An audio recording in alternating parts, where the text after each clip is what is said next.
Bien. Ok, entonces ya estamos grabando. Entonces, hagamos como que la media hora anterior no pasó. Pues bueno, tenemos esto corriendo y está chambeando. Voy a hacer esto para abajo tantito. Bueno, la forma en la que yo trabajo es, generalmente a mí me importa un diablo CSS. Generalmente yo intento no usar CSS porque me da cáncer. Em, entonces, lo que vamos a hacer es utilizar en lugar de eso, vamos a utilizar Style Components. Y ahorita vamos a ver por qué. La verdad es que son muy bonitos los Style Components y yo se los recomiendo mucho.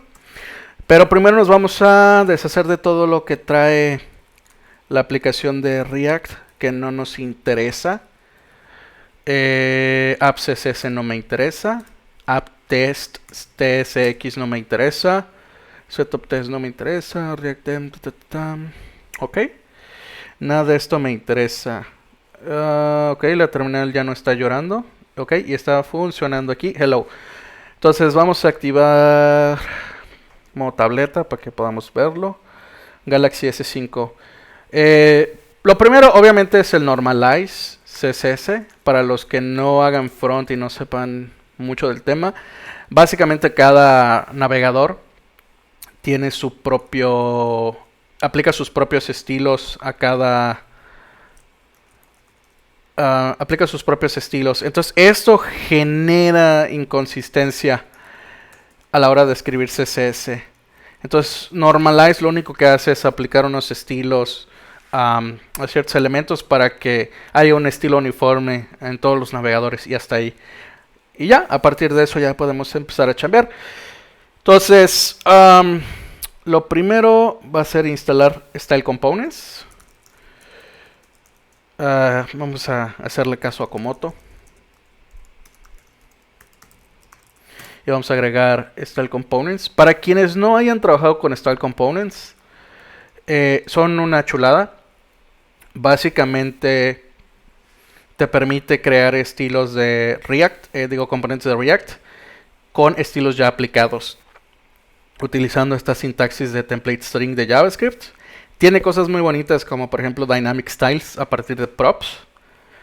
Y una de las cosas que más me gusta de Style Components es que puedes seguir un estilo que se llama Atomic Design.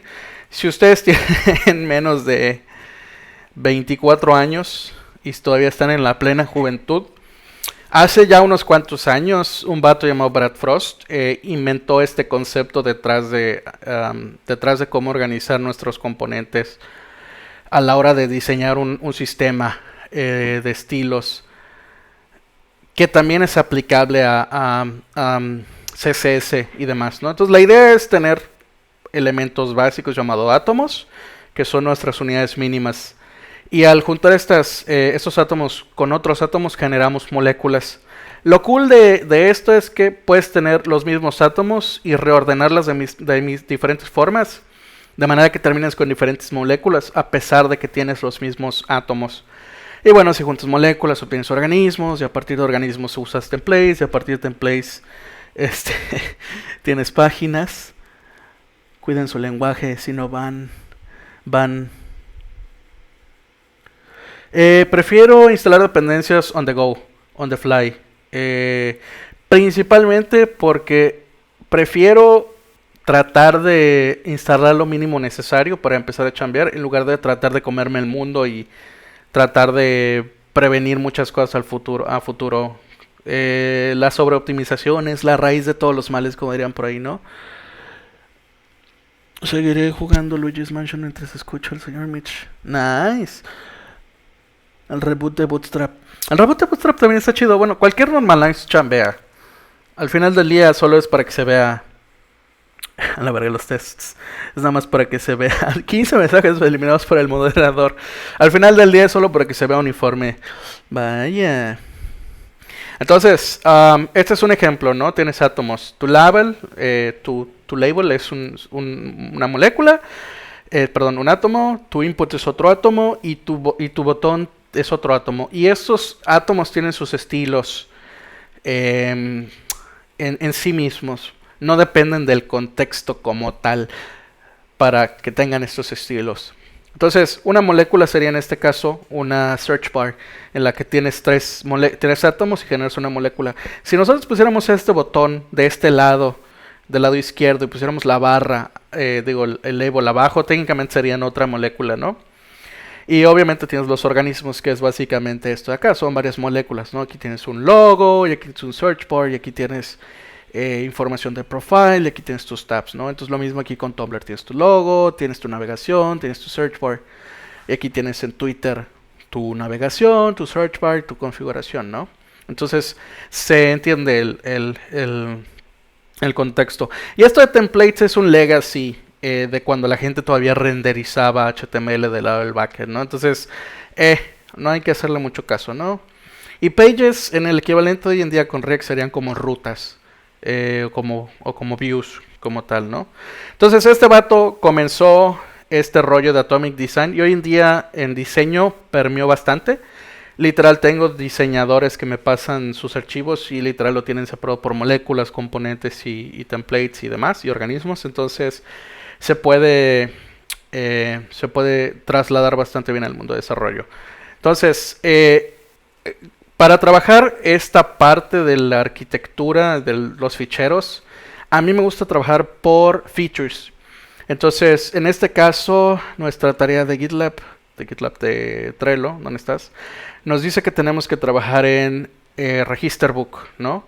Entonces, yo aquí tengo mis entidades, ¿no? Entonces, yo puedo pensar en mis entidades como objetos de dominio.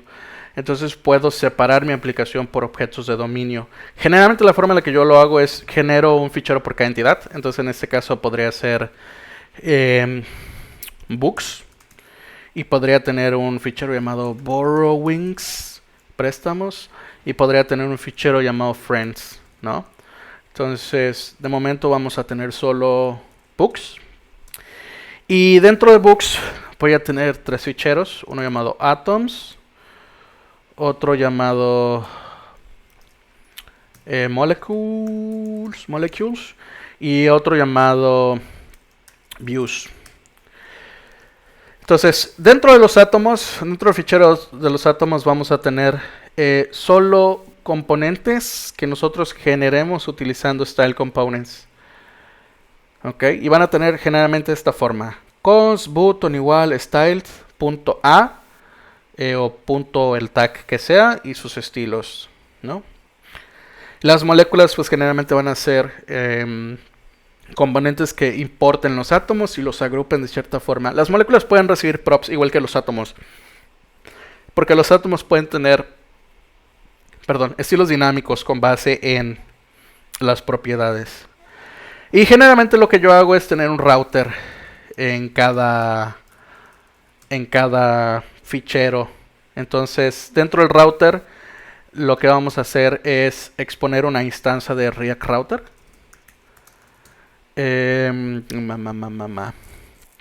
No. Si nunca he trabajado con React Router, háganlo, es una belleza. Entonces vamos a instalar Style Components, los tipos de Style Components para que podamos trabajar con TypeScript y React Router y los tipos de React Router. No estoy seguro si React Router ya trae los tipos instalados por defecto, entonces vamos a ver qué onda.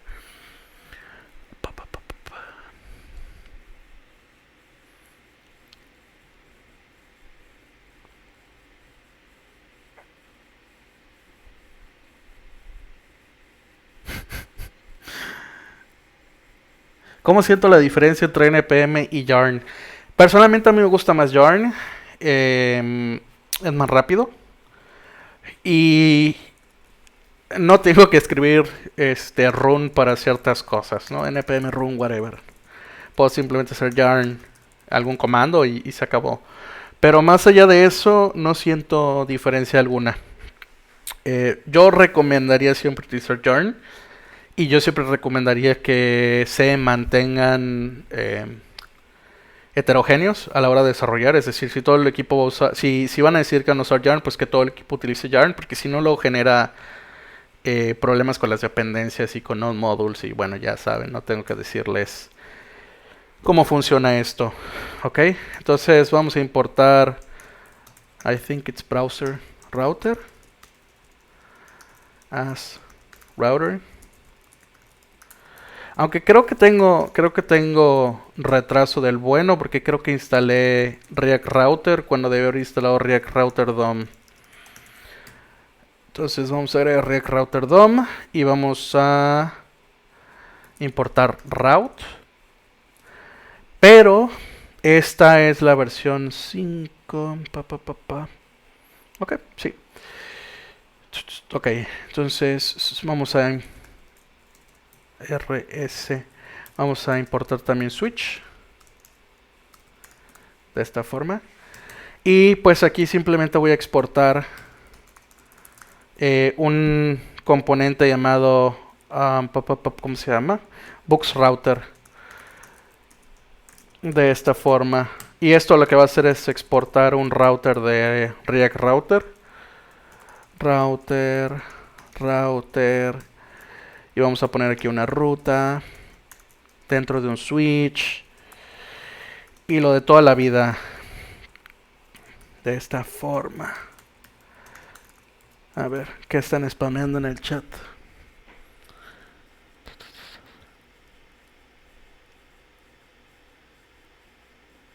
Que borre React Router.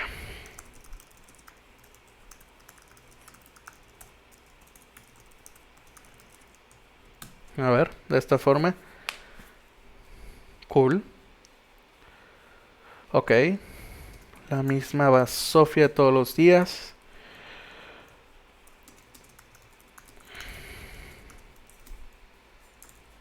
Ok. De esta forma. Ok, y vamos a usar la nueva API de React Router. En lugar de que le pongamos el component, lo vamos a pasar como children. De esta forma. Entonces aquí yo voy a poner de momento solo un div que diga hello, ¿no? Y el path va a ser la raíz. Y le vamos a poner un exacto. Nada más por los loles, ¿no? Y este es algo que ustedes van a notar bastante. En mi estilo, al menos personalmente de programación, yo no utilizo export defaults. All files must be modules.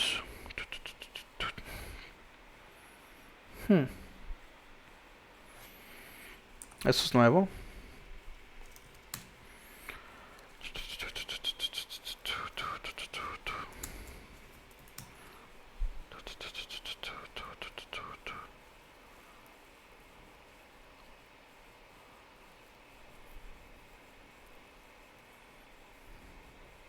Ok, cosas de TypeScript.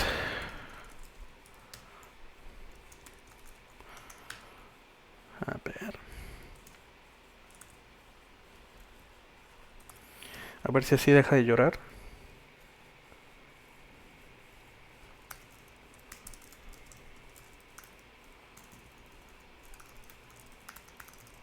Ok. Pues yo no uso export defaults. Hay un blog post de Nicolás C. Sacas. No es albur. Sacas, I guess, like this. Y él tiene este blog post. Why I don't use default export. Ok, aquí está. Why stop you exporting from my JavaScript modules? Lo voy a poner en el chat para que le echen un ojo. Y básicamente lo que te dice es que si utilizas export default, nunca sabes qué estás importando. No sabes si es una función, no sabes si es una clase, no sabes si es un objeto. Y el problema con esto es que te vas a dar cuenta en runtime, ¿no? En el caso de que trabajes con JavaScript. Si usas name exports, tú puedes saber si esto es una clase, una función, un componente o un objeto, dependiendo de la convención que tú utilices. Por ejemplo, en JavaScript la convención es que todas las clases empiecen con L mayúscula. Y las funciones que se utilicen como constructores también empiezan con una mayúscula. Y los objetos empiezan con minúscula y son Pascal case, etc, etc, ¿no? Entonces, al obligarte a importar con el nombre directamente, tú ya sabes que estás importando más o menos ish, ¿no? Entonces, yo he usado este approach durante los últimos 2 años, me parece, y me ha funcionado bastante bien. La verdad es que no extraño export default y no creo que nadie lo haga.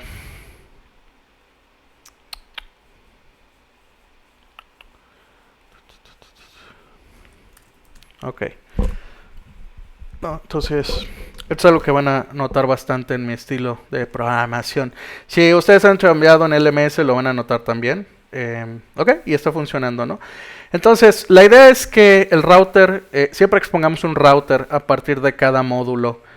Y lo que yo hago, obviamente, es importar desde app.js. Import books router from books router.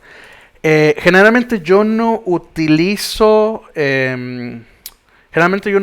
index.js porque siento que le agrega un poco de magia negra al código. Entonces voy a poner aquí mi books router de esta forma. Ok, y ya debería funcionar. Ahora, aquí hay un pequeñito detalle. Y si me voy a diagonal books, me parece. Ok. Aquí hay un pequeñito detalle y es que tengo el router dentro del... router. Entonces, lo único que voy a hacer es moverlo de lugar. Lo voy a mover de lugar. Ahí. Ahí. Ok. Y voy a poner el router aquí. De esta forma.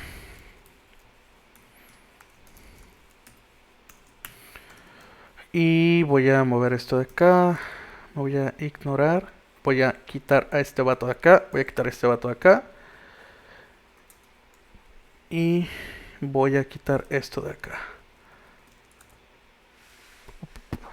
Y ahora que dicen LMS truenos de terror. No debería estar usando audífonos de diva. Le voy a pedir a Maro que me preste esos audífonos. Ok. Ok, y entonces ya tenemos esto de nuevo funcionando. Ahora, lo que yo quiero hacer aquí es definir dentro de esta cosa que todo lo que esté dentro de diagonal books vaya al books router, ¿no? Entonces para hacer eso pues tengo que utilizar switch y demás. Entonces de nuevo tengo que mover el switch de lugar. El switch ahí. Entonces el switch lo voy a poner aquí también. Ya lo tengo importado. Entonces ya lo tengo que mover de aquí. Y aquí voy a poner un fragmento. Nada más para que esto regrese un solo componente en lugar de un array de cosas mágicas. Ok. Y ahora lo único que voy a hacer aquí es agregar otra ruta que diga path es igual a diagonal, ¿no? Ay, ¿qué hice? Y ¿qué hice? Y ahora lo voy a poner aquí. Y voy a importar route de esta forma. Ok. Y obviamente aquí ya no necesito. Aquí sí lo necesito. Ok. Aquí es donde viene toda la magia magicosa. Tengo un router principal y dentro tengo subrouters. El problema aquí es que... El problema aquí... Ahí está. El problema aquí es que, por ejemplo, yo necesito aislar este subrouter. Este subrouter no debería importar en qué ruta está siendo montado. Eso es chamba de el papá. Eso es chamba de el papá.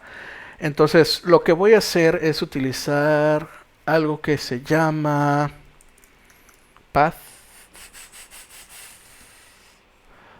name, match path. ¿Dónde estás? Props. Location. Path name.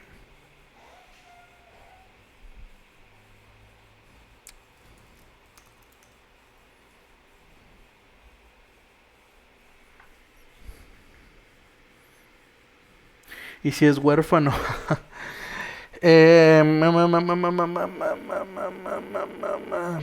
Si es huérfano. No estoy seguro. No estoy muy seguro si debería estar huérfano. Hay un... No estoy seguro de si debería estar muerto. Pero... ¿dónde estás?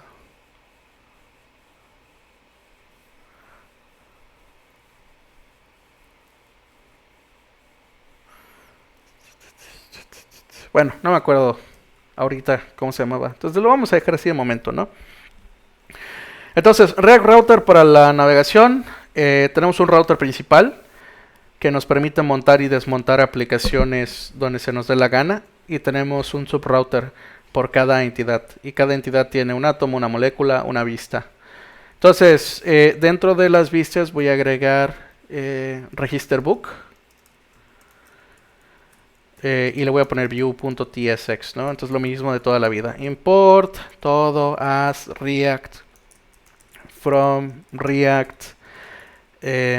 Vamos a exportar nada más el register view book view. Y esto va a ser un componente que va a ser una función con register. Y esto va a regresar de momento simplemente un div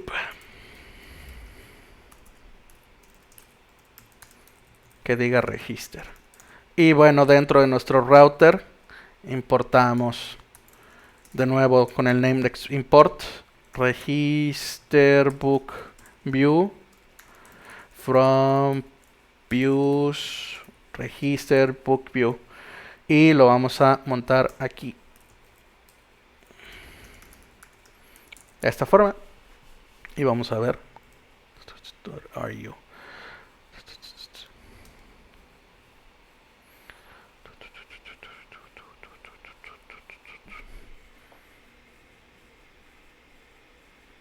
¿Quién es huérfano? Dijo que fue por cigarrillos. Maybe. I don't know.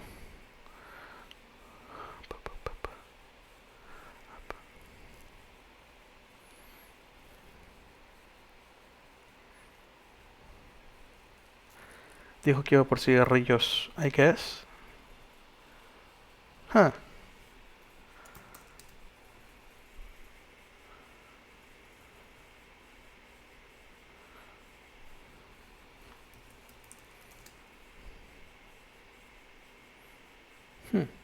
Está vacío.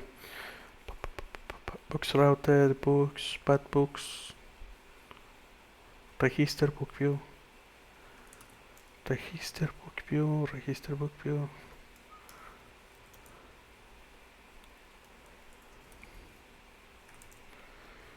Fatality, fatal error. Sí, más o menos. Según yo, esto debería estar chambeando.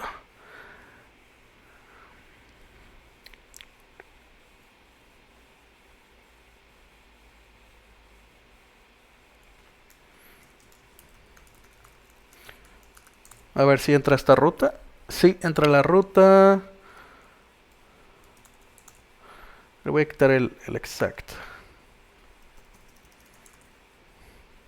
Ok, ya le quité el exact y ya está chambeando. Fatality. Ok. Cool, está chambeando. Entonces, ya tenemos nuestra primera vista. Obviamente vamos a tener más vistas como en el caso de aquí vamos a tener la edición para poder editar un libro, poder eliminar un libro y demás, ¿no? Entonces, listo. Entonces vamos a empezar construyendo el layout básico de esta cosa. ¿Dónde estás? Aquí está Sigma. Entonces, el layout básico básicamente es un link que dice back, un header y un título, un formulario, label input, una imagen, label input, estos dos son lo mismo, y un botón. Entonces,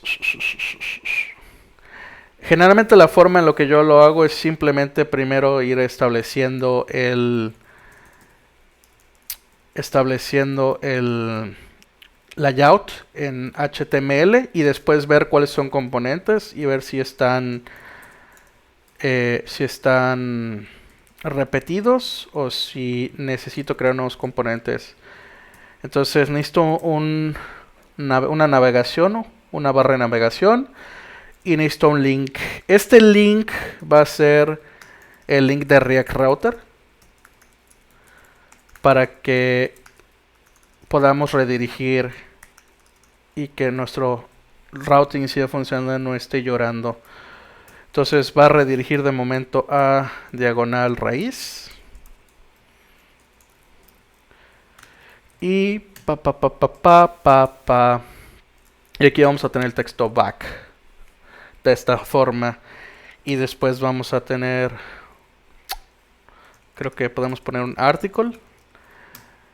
Podemos poner un formulario. Aquí vamos a poner un H2 que dice que register book. El action no nos interesa de momento.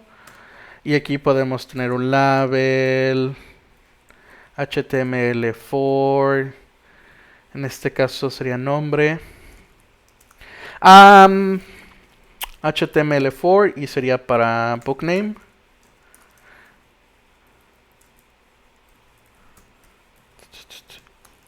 A ver, señor Donatiu, usted que sabe de accesibilidad, ¿qué nos falta? Es más, vamos a utilizar camel case porque yo lo... Ok. ¿Qué nos dice el señor Tonatio? No nos dice nada. Va a estar ocupado. Pero bueno, básicamente cada input debe tener un nombre y debe tener un ID. Y este label hace referencia a un ID dentro de un input, de manera que estos dos están relacionados.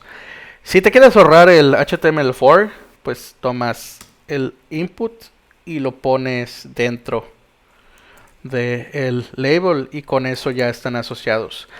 Personalmente a mí no me gusta este approach, pero funciona de cualquier forma si les interesa la usabilidad, ¿no? Y después de eso necesitamos otro input. Y ahora este va a ser el... ¿qué era? El author, me parece que era. El autor. Y lo mismo, book author.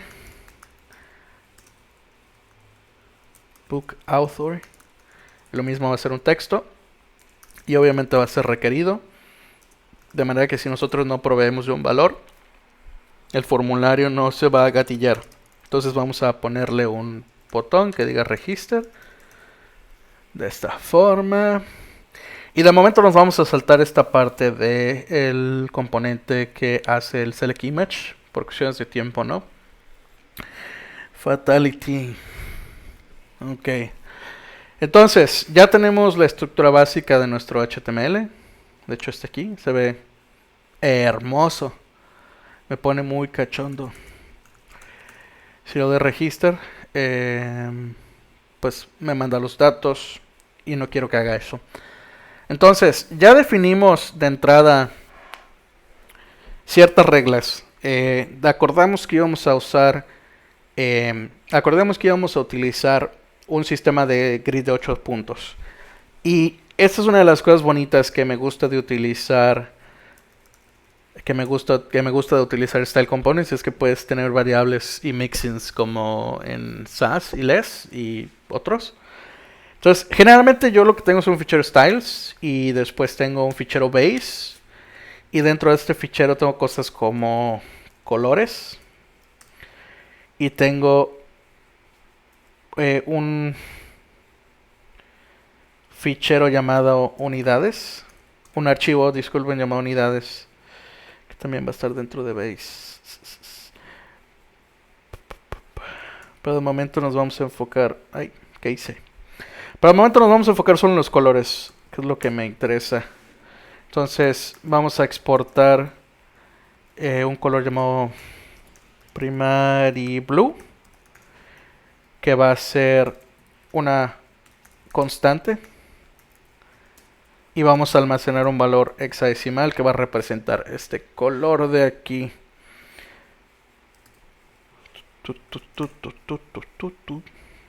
Ok, y vamos a empezar a utilizar Style Components de este lado. Vamos a importar Style de este Style Components, y está llorando porque... ok, está llorando, ay, está llorando por otra razón. Entonces vamos a crear un componente llamado NavBar, que va a ser igual a style.nav, y dentro de aquí vamos a poner todos los colores. Entonces el background color ya dijimos que iba a ser Primary Blue, de esta forma, y voy a importar todos mis colores de este Styles, Base, Colors, y aquí en lugar de poner nav vamos a poner NavBar.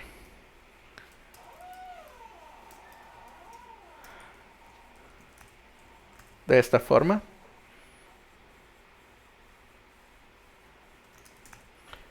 Y esto ya debería funcionar. Y ahí está, ya tenemos nuestro primer color. Y con esto ya podemos empezar a mover, a empezar a crear nuestros átomos. Entonces vamos a crear un átomo llamado NavBar, y lo vamos a mover aquí de esta forma. Export NavBar. Y ahora vamos a usar un poco de magia de VS Code para que lo instale, lo importe por nosotros. Y listo, ya está funcionando. Entonces ya dijimos que íbamos a utilizar un sistema de 8 puntos para los paddings.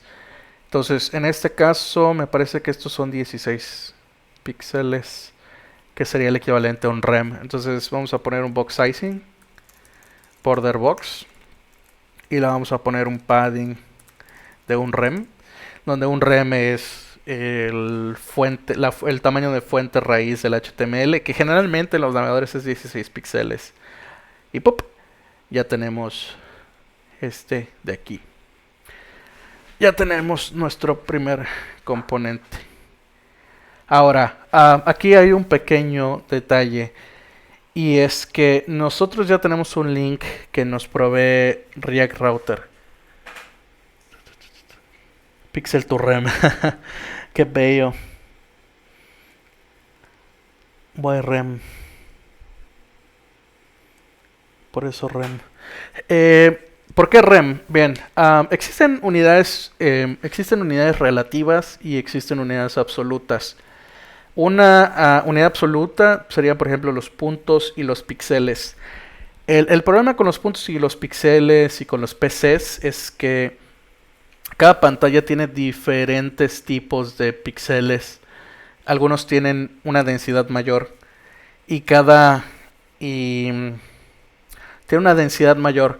Y hay una diferencia, por ejemplo, entre píxeles virtuales y píxeles reales. Las MacBook me parece que al tener pantallas retina tienen 4 veces mayor densidad, y sus píxeles son virtuales. Entonces tratar de trabajar con píxeles virtuales o con píxeles reales es un pain in the ass, y manejar la densidad de píxeles es un pain in the ass aún más. Entonces lo que generalmente se hace es usar medidas relativas. Siempre existe una proporción. Generalmente cuando a ustedes les dan una guía de estilos, les dan unas fuentes, ¿no? Tienes una fuente de 16 píxeles, y luego tienes otra fuente de 18 píxeles, y después tú tienes una fuente de eh, 24 píxeles y luego tienes una de 32 píxeles, ¿no? Entre estas fuentes existe una relación, es decir, esta fuente de aquí, 32 píxeles, es el doble de esta fuente de aquí. 18 entre 16, ¿cuánto es? 1.125, ¿ok? Y 18 píxeles es 1.25, 16 píxeles. Y 24 píxeles es 1.5, 16 píxeles, ¿no? Entonces hay una relación y una proporción entre las fuentes. Independientemente, entonces lo que se hace con las fuentes relativas, lo que se hace es mantener esta proporción independientemente de cuál sea el tamaño de la fuente base. En este caso, nuestra base es 16 píxeles. Si el día de mañana nuestra fuente base cambia, posiblemente los diseñadores mantengan estas proporciones. Es decir, mantengan la proporción de que la segunda fuente es 1.125 de la primera y que esta sea 1.5 a partir de la primera y que la última sea el doble de la primera. Entonces, REM nos permite precisamente mantener esta proporción. Nosotros establecemos una fuente base a nivel de root, a nivel del HTML, a nivel de tag de HTML. Digamos, establecemos 16 píxeles. Y cuando yo utilizo un REM, lo que hago es utilizar 1 por la unidad base. De manera que si el día de mañana yo quiero cambiar de 16 como fuente base a 14, solo tengo que cambiar una línea que es en el HTML, en el tag HTML, y las demás proporciones se mantienen. ¿Por qué utilizar REM y no EM? EM es susceptible al contexto. Muchas fuentes heredan la fuente base del padre. Entonces, si tú tienes un div que tiene el fuente base 18 píxeles y dentro de ese div tú tienes un P y a ese P tú le pones un M, va a tomar como base la fuente del padre 18 píxeles. Entonces rompes las proporciones. Con REM tú siempre le dices, oye, utiliza la fuente de la raíz del HTML. Entonces, de esa forma, igual ayuda a la usabilidad, se maneja en puntos por 2, sí. Yes. Y básicamente es eso, no hay artículos detallados hablando de eso, ¿no? Entonces, vamos a crear otro color que se va a llamar simplemente white, porque puedo.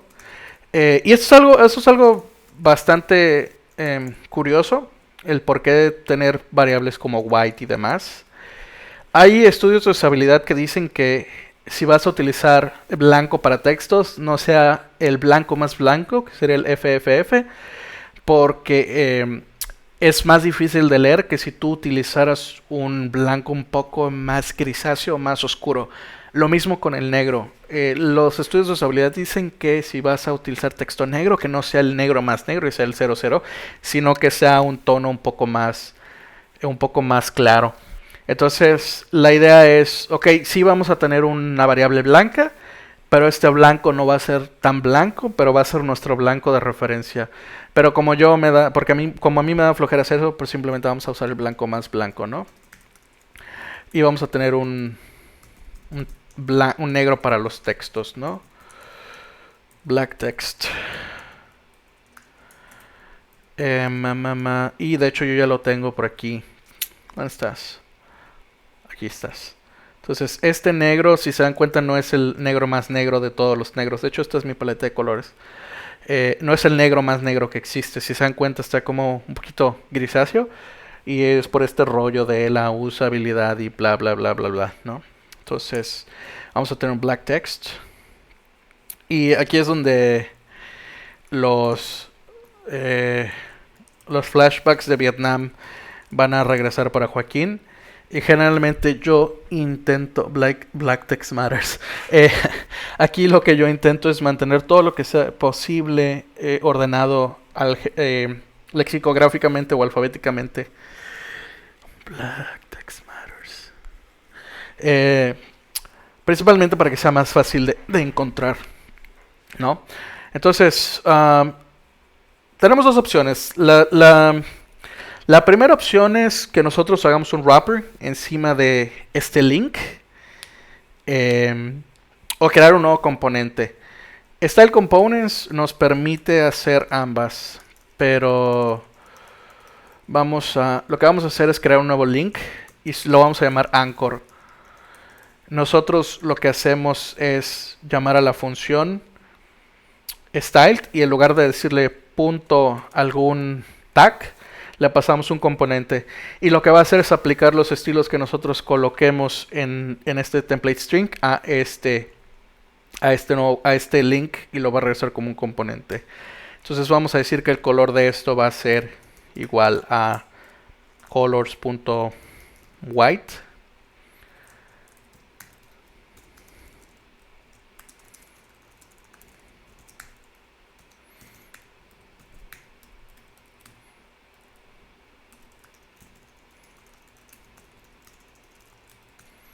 De esta forma.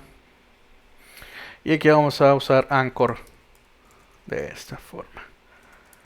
Ok. Y listo. Esto debería seguir funcionando. Y si yo le doy clic a back, ¡puc!, me regresa acá. Ok. No, what is wrong with you? Muchas cosas. Esta es una de las cosas que tiene bonitas Style Components. Te permite extender estilos. Te permite reutilizar componentes. Generalmente yo no soy fan de extender ni nada de lo que tenga que ver con herencia, porque elitista que ama la programación funcional, pero funciona bien para este caso en particular. Entonces vamos a exportar el Anchor de esta forma y aquí me está llorando porque no lo encuentra. Lo vamos a importar. Aquí me está llorando porque no lo estoy usando, así que lo voy a mandar al diablo. Y aquí me está llorando porque no lo encuentra, entonces ahí lo vamos a importar de esta forma. Ok, y ya. Ahora hay otros estilos que necesitamos aplicar al Anchor. Obviamente una de ellas es que no queremos que tengan ningún text decoration, al menos en el estado base. Por usabilidad lo recomendable es que si va a tener un underline, sea visible cuando tú haces over o cuando tú o cuando esté ahí simplemente estando y siendo y sufriendo de la existencia. Entonces lo vamos a poner como un over. Text decoration underline. Entonces cada vez que alguien haga mouse over sobre este elemento o haga un clic, va a ser el equivalente a un active. Esto se le va a colocar un underline. Como está en modo device, emula el mouse como si fuera un touch, entonces no dispara el evento over, pero si hago clic, ahí está. Ok. Y otra de las cosas bonitas que me permite Style Components es tener custom fonts, solo como en CSS. Font family va a ser igual a Arial porque YOLO y listo. En el diseño la fuente es Ubuntu, pero ya después la agregamos, ¿no? De momento va a ser Arial. Hay que tener cuidado con Style Components porque es una de las cositas que a mí no me gusta. Si tú escribes CSS que no es válido, va a compilar la aplicación normalmente y React no te lo va a hacer de a tos. Pero si tú actualizas, si se dan cuenta, el underline regresó. Si tú actualizas, los estilos van a estar rotos. Si no, pues pregúntenle a Joaquín. Una vez hice un drama porque se rompieron unos botones y es porque el CSS no era válido. Entonces tengan cuidado con esta parte. Tengan mucho cuidado, muchachos. Ok. Y bueno, dentro de nuestra base, lo que vamos a hacer es, dentro de nuestros tres estilos base, vamos a agregar, le vamos a llamar fonts. Vamos a definir algo llamado base fonts.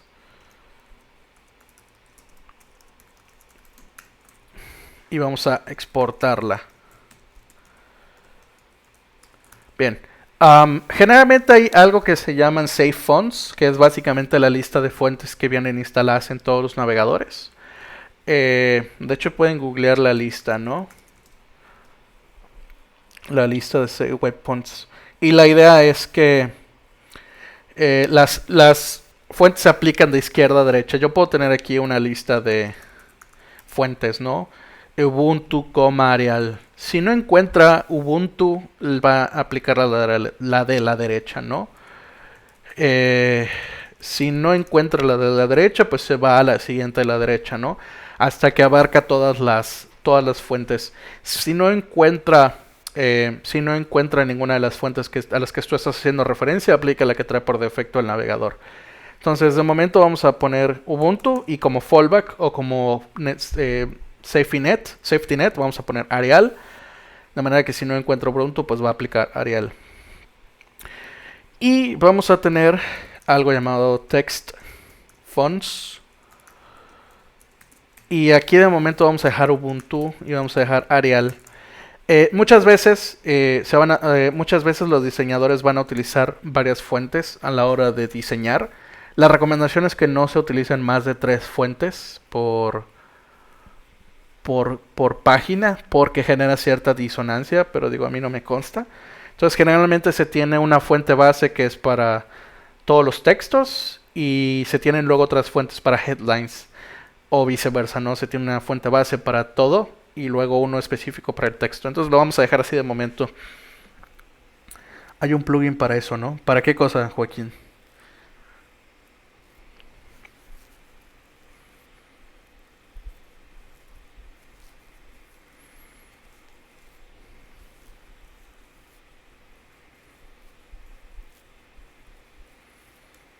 Te estoy hablando.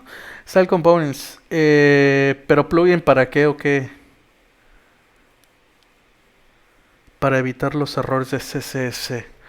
No estoy seguro. Lo puedo googlear porque me gustaría tener un plugin para eso. Pero te refieres a en esta cosa. Ay, güero. Julien Posey. ¿Qué dice? A ver, cuéntame esta cosa. Ay, güero. A ver, lo vamos a instalar nada más como para probar. Ay, güey. A ver, volvamos aquí. Anchor. Veamos.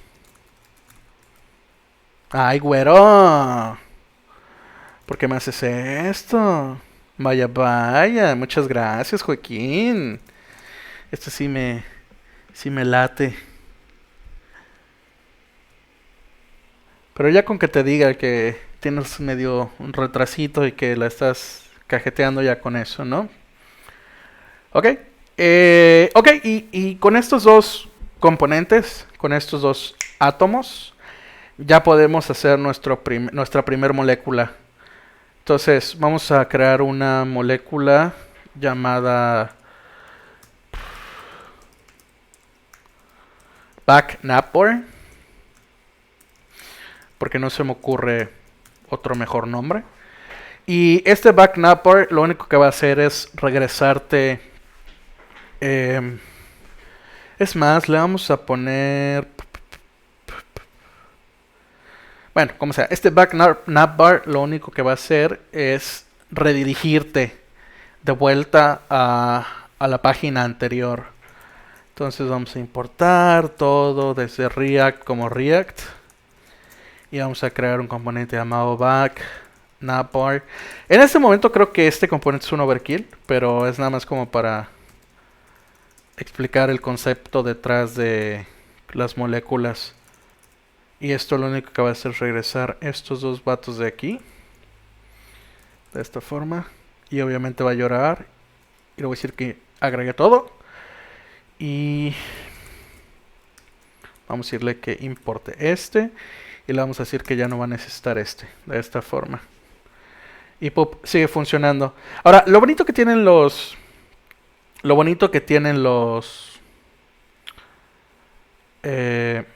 las moléculas es que pueden recibir componentes, ¿no?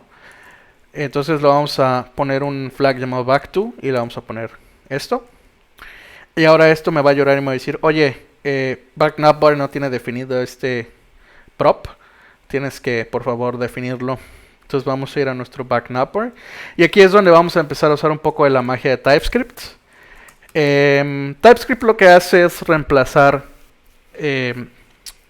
¿cómo se llamaba? Prop types, que básicamente te ayudaba a validar en tiempo de ejecución si los props que tú estabas pasando eran de tipo incorrecto o si no le estabas pasando todos los props que eran requeridos. Entonces, TypeScript reemplaza prop types. Generalmente, lo que puedes hacer es utilizar una interfaz o un tipo, pero finalmente yo prefiero las interfaces. Entonces, la convención que yo siempre utilizo es poner la I mayúscula, como en Java, porque TypeScript es Java, y después poner el nombre del componente, back, nap, bar, y después props. Y listo. Entonces, en este caso, back2 va a ser un string y va a ser requerido. Si yo quiero que back2 sea opcional, es decir, no importa si me lo pasan o no me lo pasan, pues le pongo el signo de interrogación y con eso ya es requerido.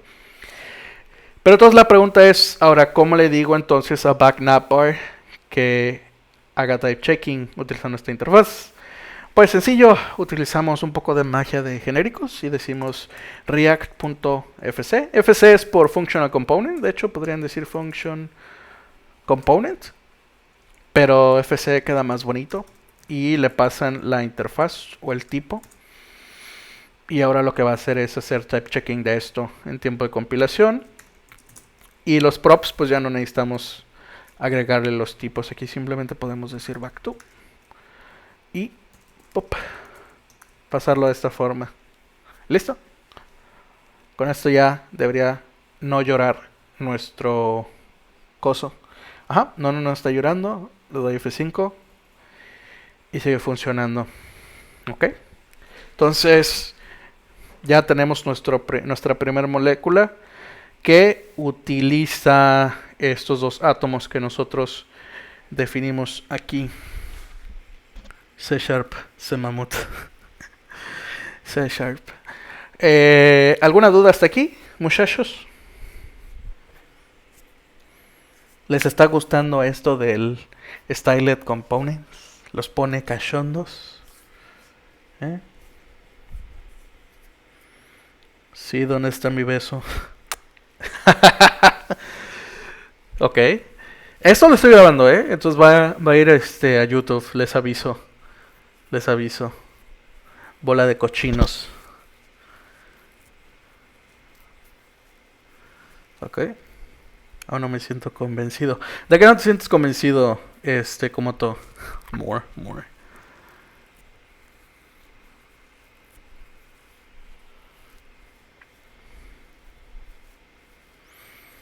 Cuéntame, Komoto, ¿de qué no te sientes convencido?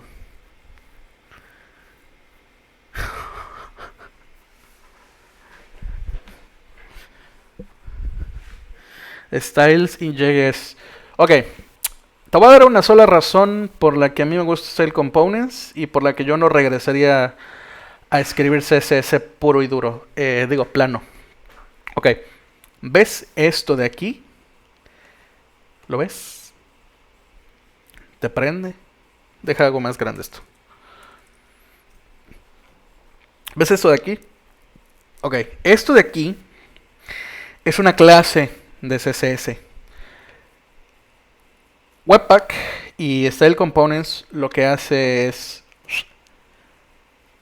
generar clases de CSS para todos y cada uno de los elementos que nosotros generamos. Siento que pierdo todo lo bueno de CSS y SSLs y les. Ok. Aquí te genera una clase aleatoria. Bueno, no aleatoria, pero te genera una clase para cada componente. Y lo que hace es insertarlo dentro del style como un CSS crítico, ¿no? Y con esto, my friend, tú ya no tienes colisión de CSS. Es más, yo no he tenido ninguno de los problemas que generalmente surgen al tener codebases con CSS. Codebases grandes. Que entre ellos, por ejemplo, entras a una página, suponiendo que tienes lazy loading, entras al home y se cargan los estilos del home. Y después tú te vas a books y se cargan los estilos de Books. Y cuando regresas a Home, resulta que ahora Home se ve diferente porque al cargarse los estilos de Books, se agregó CSS que sobrescribe los estilos de Books. O peor aún, tenemos estilos de Books, en el caso de que no se cargue de forma lazy. Tienes estilos que colisionan por todos lados y que el orden importa. Entonces, yo ninguno de esos problemas lo he tenido con Style Components. CRA lo hace out of the box by myComponent.jsx module.css. Sí, como dice Proaño, por los Dynamic Props. Style Components te permite tener Dynamic Props. Es más, lo vamos a ver ahorita porque ya me hiciste enojar como todo. Te voy a dar un ejemplo de esto para que veas. Entonces, vamos a importar de nuevo styled y vamos a crear un botón. Y va a ser un botón con style component. Va a tener un color, ya dijimos que va a ser colors.white. Import all as colors from demonios. Style space colors de esta forma. Background color colors.primaryBlue de esta forma. Y aquí vamos a poner un button. Ok. Realmente sí da buenos beneficios. Puedes usar props y funciones para manipular los estilos. Ok. Entonces tenemos nuestro botón todo feo. Míralo. Todo meco el vato. Y si ustedes han usado Bootstrap, ven que Bootstrap tiene este rollo de tener clases y dices, bueno, class name digamos, ¿no?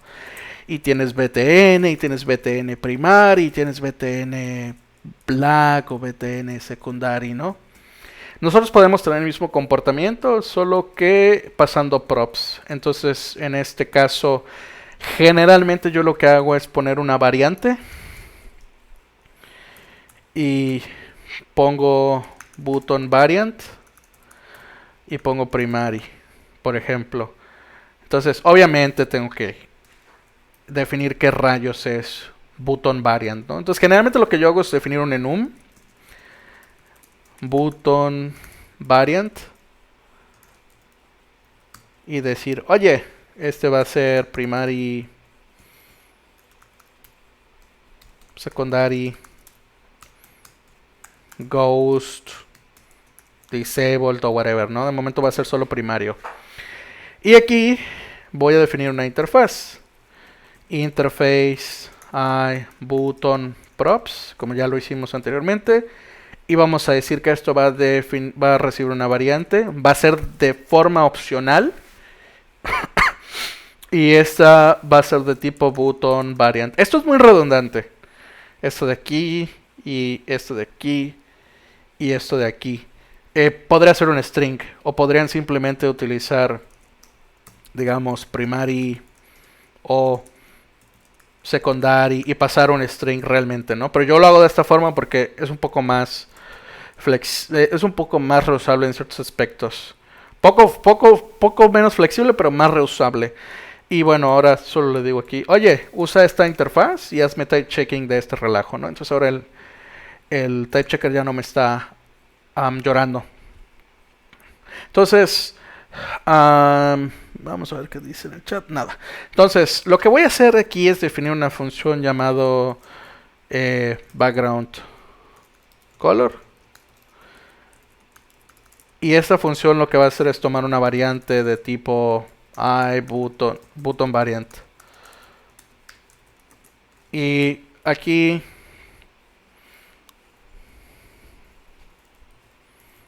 ¿dónde estás? La voy a mandar a llamar y le voy a pasar el prop que me interesa. Props.variant. De esta forma. Ok. Ok. Y entonces aquí lo que voy a hacer es decir if variant es igual a button variant.primary, regresas esto. Otherwise, de cualquier otra forma, regresas de momento negro porque flojera pensar en qué otro color. Ahora, esto me está llorando porque el prop variant puede ser el variant puede ser un button variant o puede ser undefined. Entonces voy a definir esto por defecto que sea button variant punto primary, ok, y ya con esto no me está llorando. Entonces, ¡pup! Ahora voy a poner como otra variante voy a poner secondary. Y si la variante es igual a secundaria,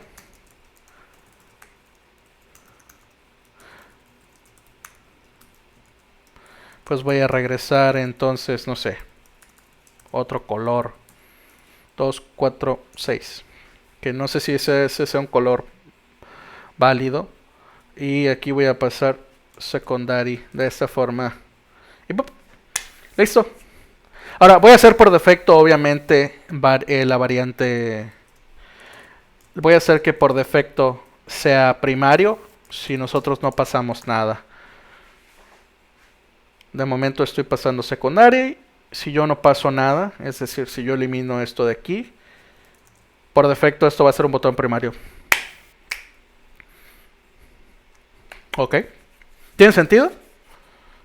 No sé si esto tiene sentido como todo. No sé si tiene sentido para ti. ¿Qué dices? Cuéntame. ¿Qué te aqueja?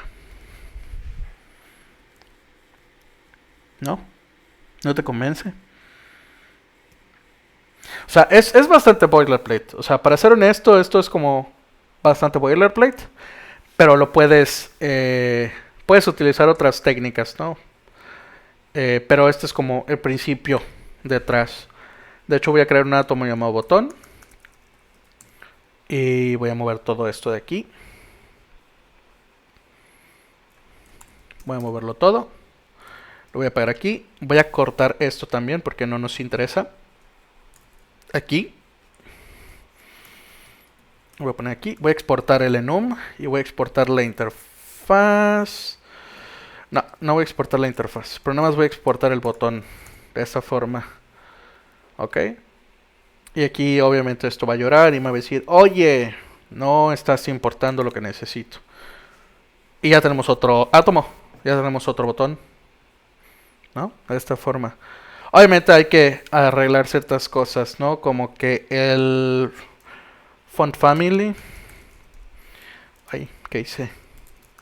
Sea igual a Arial, ¿no? Que el background, que el color sea blanco. Que el padding obviamente sea de un rem, que tenga un box sizing border box. Llegaron las alitas. Ay, güey. Inviten. No. ¿Qué? Tiene un rem y tiene 0.5 rem. Ah, es al revés. Lol. Obviamente le vamos a quitar el border. Porque no necesitamos el border. Y ya. Y ya. Entonces ya tenemos nuestro botón register. Y este botón ya lo podemos reutilizar en cualquier otro lado. Y ya los últimos componentes que nos faltarían serían nada más el input, que también lo vamos a reutilizar. Este title de aquí. Y los labels. Y ya con eso deberíamos estar del otro lado. ¿No? Entonces, vamos a hacerlo de volada porque si no se nos va el tiempo. Y los voy a aburrir con cosas de CSS, que es la parte más aburrida de hacer aplicaciones. Vamos a quitar esto de aquí, ¿no? Entonces, ¿qué más podemos hacer aquí? Vamos a nuestra vista. Bien, voy a estilear, aplicarle estilos aquí mismo para evitar estar yendo y viniendo, ¿no? Y ahorita los movemos a sus correspondientes. Entonces de entrada este va a ser un display block para que no ocupen la misma línea. De nuevo vamos a tener un font family Arial.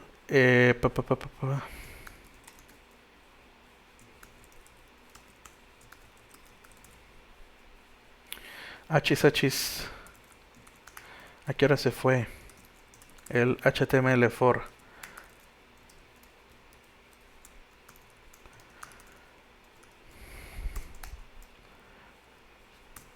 De entrada, ¿no? Ahí está. Y le vamos a poner un font size de un rem.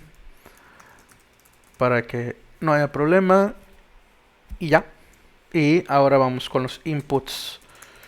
Que es exactamente lo mismo. Tienes un input y luego le pones un display block.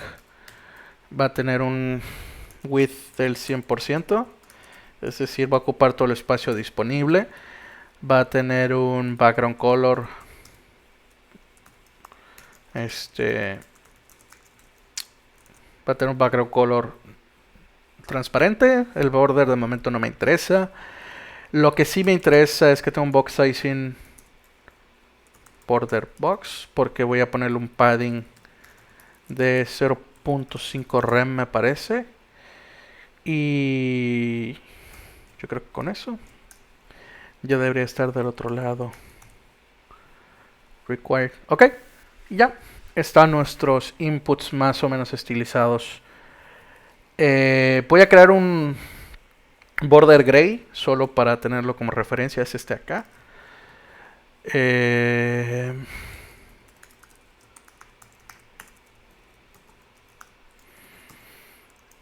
Flashbacks de pronto. Y pues obviamente lo voy a poner aquí.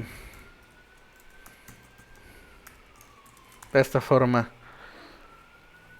Ok, y listo. Solo que ahora va a ser 2 píxeles nada más porque por los loles. Lo mismo podemos aplicar para... Ahí está ladrando el perro. Lo mismo podemos aplicar para los borders. Podemos utilizar unidades relativas, utilizar rem. Entonces vamos a hacer 2/16, que es la fuente base. Y nos daría 0.125 rems. Ok. Y ya, listo. De momento no tienen border. Y lo único que tendríamos que hacer en este caso sería crear un container. Este container va a ser genérico, es decir, es solo un article que tiene un padding y ya, no hay mucha magia detrás, ¿no? Pero aplica lo mismo. Está el punto container. Container. Esto no es un container, esto es un article. Te va a tener un box sizing border box. Y va a tener un padding de un rem de esta forma. Ok, y entonces ya se entra en nuestro contenido. Y nada más sería fijar este margen de acá y este margen de acá. ¿Por qué estoy utilizando box sizing border box en todos lados? Para los que no hayan trabajado con CSS, o no les estén... No, para los que no hayan trabajado con CSS o no les importa tanto CSS, básicamente existe esta cosa mágica llamada modelo de caja. Básicamente cada elemento que está en pantalla ocupa ciertas dimensiones en pantalla, ¿no? Y está representado, por ejemplo, por esto de acá. Estas dimensiones están comprendidas por el margen, el borde, el padding y el contenido. El contenido es básicamente, en este caso, por ejemplo, el texto. El padding es el espacio que existe entre el borde y el contenido. En este caso, por ejemplo, el contenido son las letras y el padding es este espacio blanco o el famoso aire que hablan los diseñadores, ¿no? El aire interno. Y después tenemos el borde y después tenemos el espacio o el aire externo, que es el margen, que es el espacio en blanco entre elementos. En este caso, por ejemplo, este espacio en blanco es margen. Bien, la suma de todos estos generan las dimensiones totales en pantalla. El problema es que el padding puede alterar estas dimensiones. Si tú le das un tamaño fijo a un elemento, digamos 100 píxeles de ancho y de alto, ¿no? Tienes una caja y tú le pones un padding de 10 píxeles a cada lado, tienes entonces 20 píxeles extra en la parte de arriba y abajo, dividido entre ambas, y tienes 10 de cada lado, tienes 20 en total. Entonces las dimensiones totales de tu caja pasan de ser 100 por 100 a ser 120 por 120. Lo que hace Box Sizing Border Box es decirle, ok, vas a aplicar un padding, vas a aplicar un espacio, un aire interno, pero en lugar de hacer que crezcan las dimensiones de tu elemento, vas a hacer que el contenido se achoque, como dicen los yucatecos. El contenido se shrinkee, o no sé cómo decirlo en español normal. Por buena parte llegaron las alitas.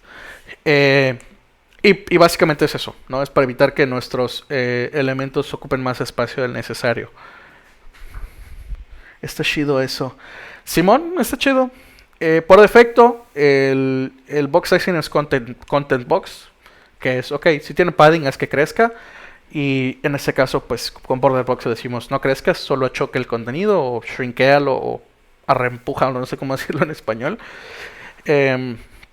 Y ya, entonces en este caso, por ejemplo, nuestro container, que en este caso es del mismo color del fondo, lo que hace es empujar el contenido. ¿Dónde estás?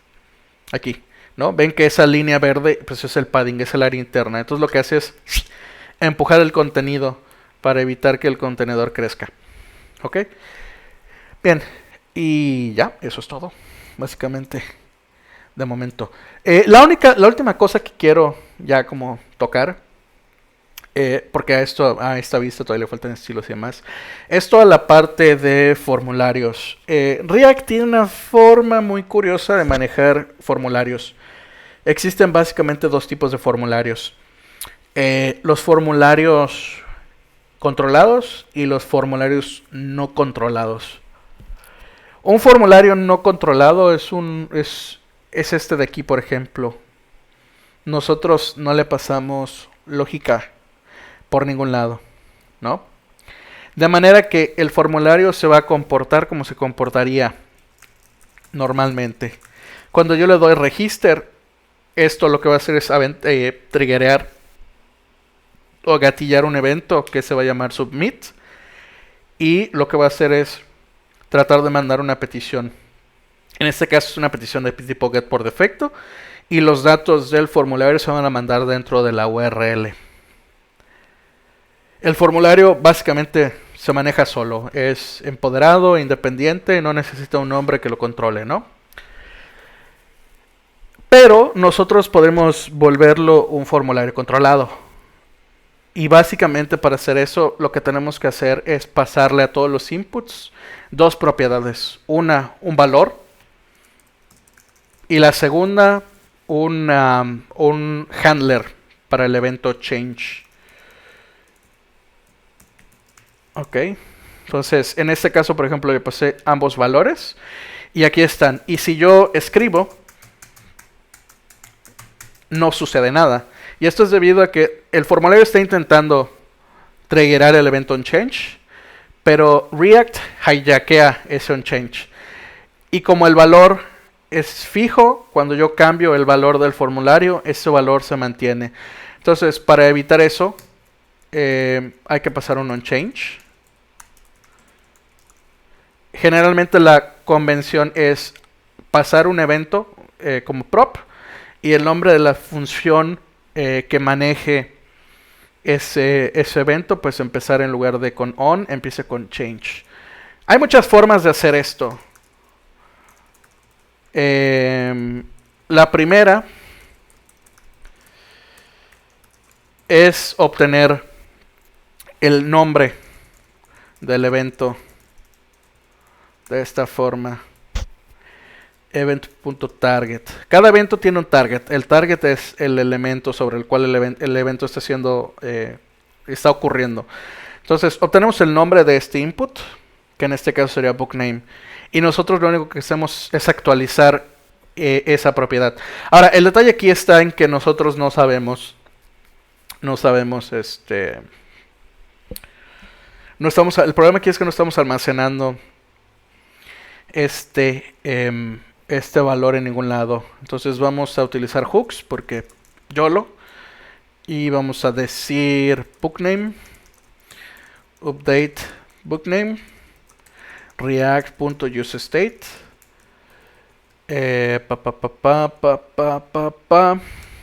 y aquí podemos decir update bookname value. Vamos a obtener el valor del target y ahora vamos a pasar bookname aquí.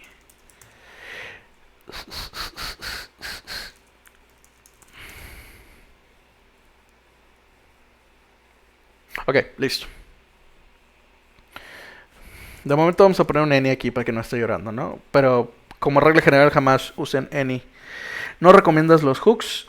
Sí los recomiendo, pero no para formularios. Porque el problema que tienen los hooks es que no pueden estar dentro de condicionales. Entonces, por ejemplo, yo no puedo reutilizar este handle change aquí. Porque yo puedo obtener el target name, ¿no? Y puedo decir si el name es igual a bookname, por ejemplo. Yo no puedo decir update bookname de esta forma. Else if name es igual a book author, update book author, por ejemplo, value. Yo no puedo hacer esto. De hecho, es considerado un antipatrón. No puedes, yo no lo uso en toda la...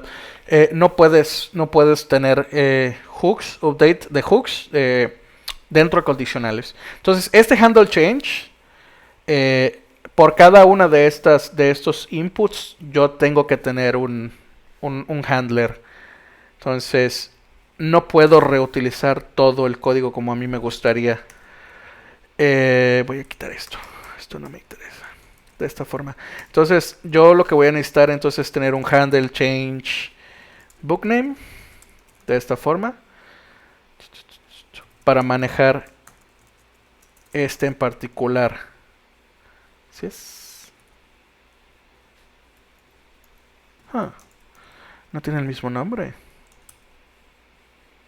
Change. Bueno. Entonces, en este caso, por ejemplo, si yo meto datos, ya se actualiza, ¿no? Esa es una forma, utilizarlo de forma controlada. Como no podemos hacer esa magia negra y me da flojera tener un handler por cada uno de estos, en lugar de atachear un evento, un listener al evento del input, lo único que vamos a hacer es agregar un listener al submit del formulario. De esta forma, el formulario está sin controlar, es decir, va a seguir funcionando por su propia cuenta. Y nosotros solo vamos a intervenir cuando alguien presione Enter o cuando alguien presione el botón Register. Entonces, voy a crear aquí un handle submit form. Va a recibir un evento.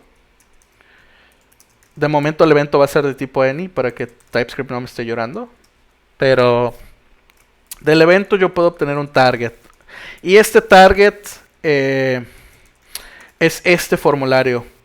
Debido a que el evento está ocurriendo sobre el formulario, el target es el formulario, ¿no? Y del target, obviamente yo puedo obtener el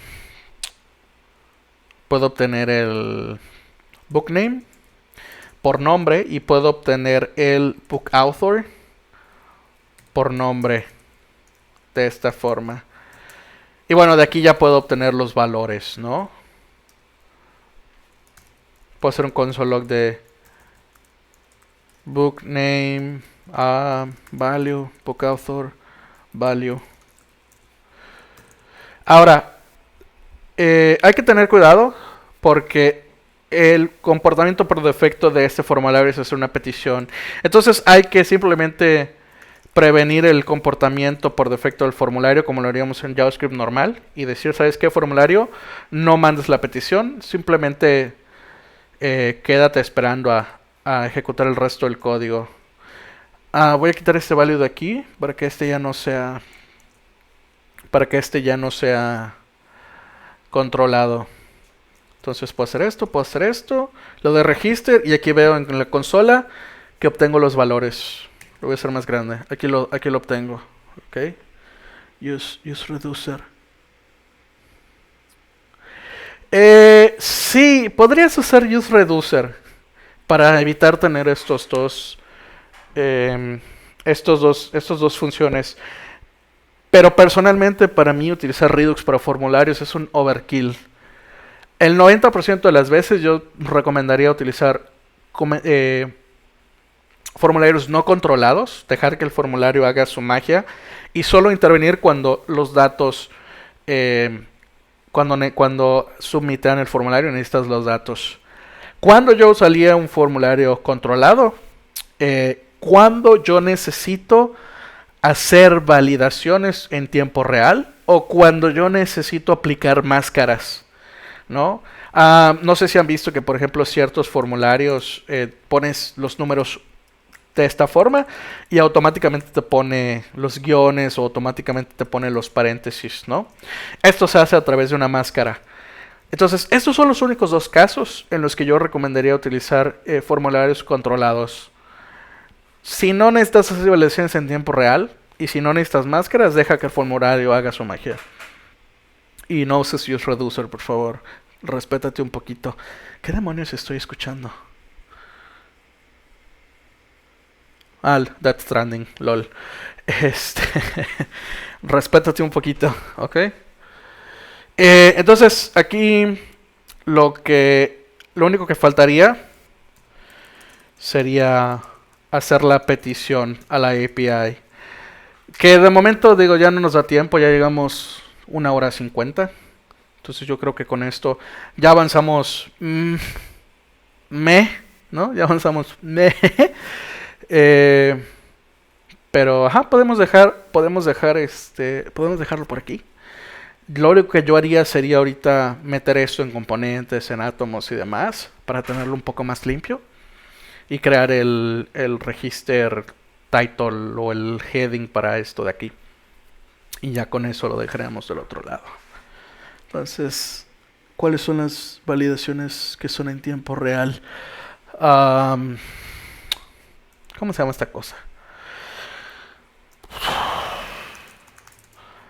Vamos a ver Redux Form, por ejemplo. ¿Dónde estás? Examples. No sirve. Muéstrame un ejemplo. Aquí está, validación. Aquí, por ejemplo, no me llora hasta que yo me salgo del input. Pup. Y cuando yo remuevo todo, me dice required. En este caso, la validación de required es en tiempo real. En el momento en el que yo cambio un valor, se corre una validación y ya me grita, oye, este campo es requerido, ¿no? Si yo me salgo del campo, me grita de nuevo, oye, esto es requerido, o esto no es un email de verdad. Entonces, por ejemplo, aquí, esto es una validación en tiempo real. ¿Cuándo no es una validación en tiempo real? Cuando yo le presiono submit y me llora y me dice, oye, sin que yo haya escrito nada o sin que cuando yo haya escrito no me haya dicho nada, cuando yo genero submit es una validación y me grita en la cara, no es una validación en tiempo real. Digo, está medio enredado, no sé si me di a entender. Pero básicamente, mientras escribes te está gritando, versus solo cuando yo presiono el botón, valida los campos y luego me grita, ¿no? Sí, bebé. Ok, cool. Cool. Perfecto.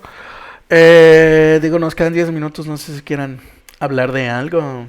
¿O quieren que ya los deje ir a dormir a sus casitas?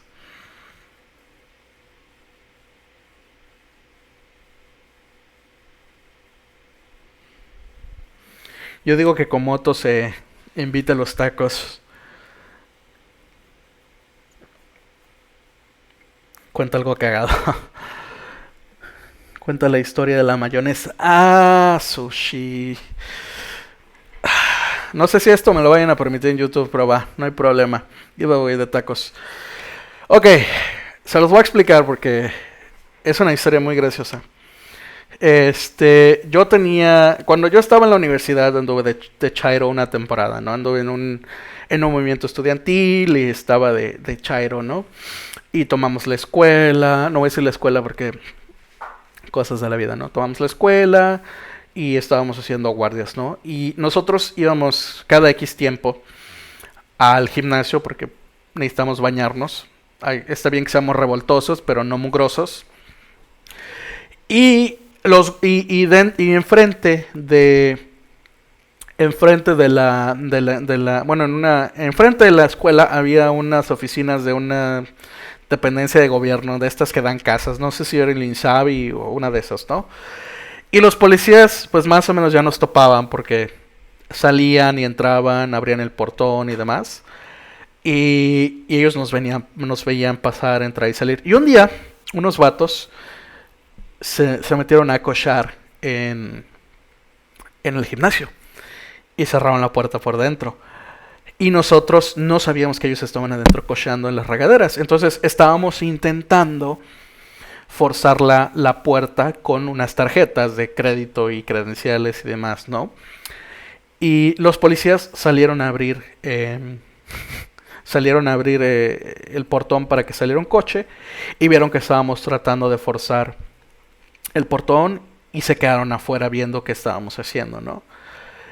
Y dije, bueno, no tengo otra mejor cosa que hacer que quitarme la playera y quitarme la playera, quedarme así nada más con el torso descubierto, ponerme un suéter, cerrarlo, acercarme a la valla y gritarles, oigan poli, abrir la chamarra, tocarme los pezones frente al policía, decirle, oiga poli, ¿no ha visto nada extraño por aquí? Los policías se empezaron a reír y se metieron y dijeron, son estos retrasados del paro, ¿no? Entonces, el chiste de la mayonesa viene de ahí, de ponerle mayonesa a los pezones y restregar alitas de pollo en los pezones, ¿no? Entonces, digo, no sé, tenía 19, tenía retraso. No sé qué decirles, muchachos.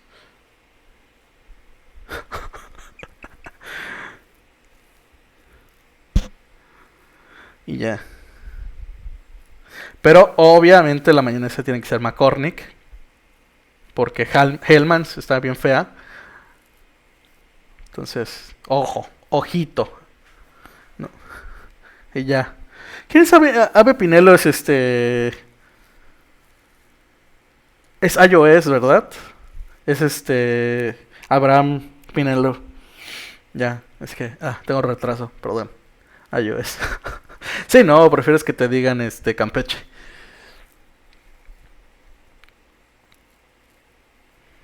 Huele a patrocinio. Yo no tendría problemas con que McCormick me patrocine. Voy a dejar stop recording porque voy a empezar con las historias cagadas, ¿no?